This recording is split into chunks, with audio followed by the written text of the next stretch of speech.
J'espère que vous allez bien. Alors, à moins que vous viviez dans une grotte, je pense que vous avez vu un peu tout ce qu'ils disaient sur moi, ces dernières semaines sur les réseaux et je me voyais pas revenir, comme si de rien n'était, sans revenir quand même sur certains points. J'avais quand même, besoin de temps pour moi avant de prendre la parole parce que ce que j'ai vu ces dernières semaines sur les réseaux, c'était quand même très violent, je trouve. C'est donc pour ça qu'aujourd'hui, j'ai décidé de faire cette vidéo. Avant de commencer, j'aimerais juste remercier toutes les personnes qui ont respecté mon silence et qui m'ont aussi soutenue, puisque je pense que vous m'avez donné quand même beaucoup de force pour pouvoir surmonter ces dernières semaines. Vu la tournure des choses, j'aimerais vous partager certains de mes ressentis et je suis pas censée me justifier. Je voulais quand même prendre du temps pour moi, pour digérer quand même tout ce qui se passait et euh, et je voulais pas non plus attendre trop longtemps parce que ça me faisait quand même mal de voir et lire tout ce qui se disait, toutes ces choses qui sont basées sur quand même des choses biaisées. Et aussi parce que en réalité, enfin, c'est quand même moi qui ai été la victime et c'est vrai que devoir rester encore dans le silence,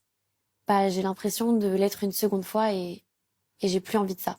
Bien sûr, vous vous doutez que dans cette vidéo, je pourrais pas tout vous dire, ni tout vous montrer puisque comme vous savez, j'ai déposé une plainte et j'ai quand même envie de respecter le travail de mes avocates et aussi de la justice. On va rentrer rapidement dans le vif du sujet. J'ai décidé de rendre cette histoire publique en postant ce communiqué non par vengeance, ni par haine, ni pour le nuire comme certains d'entre vous ont pu me le dire ou le penser. Mais c'est tout simplement car en fait j'avais peur. Depuis notre séparation, quand je me réveillais le matin, j'avais quand même cette boule au ventre le matin de me dire que un jour il va tenter de me nuire, ou j'avais cette peur du moins. Et en fait, quand j'ai vu sa vidéo, je me suis dit que je faisais bien d'avoir peur, puisque quand je l'ai vu et j'ai vu les mots crus et tout ce qu'il a raconté, bah c'était pas des peurs fondées sur rien,